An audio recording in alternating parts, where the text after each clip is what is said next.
contest. Ibayot, guys. Bayot lagi, lalaki. Si Hazel, bayot. Bilang isang modelo, Ah. Parang nag-decision po ko na sa isang isa na lang po ipursue yung career ko asa. Ah. Ang naging problema po, here po kami nakahanap ng pagmamahal sa toong lalaki. Ba! para maabot ang pangarap ng puso, pumunta si Hazel sa Thailand para Ba! assignment.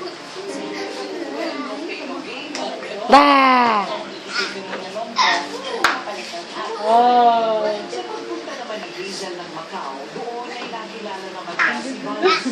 Hindi naman inervyos at one point. Talagang sabihin sa kanya, Opo, ang hirap naman po lupunin yung mga kapatid ko. Kaya po ako, hindi po mainag sa isang pagkakas. batas malaki ni Vance ang katotohanan. Bap bap! Para hindi ito Daw uli na siya? kay Hazel. Bakit parang Oh, ano sa may pangtan na?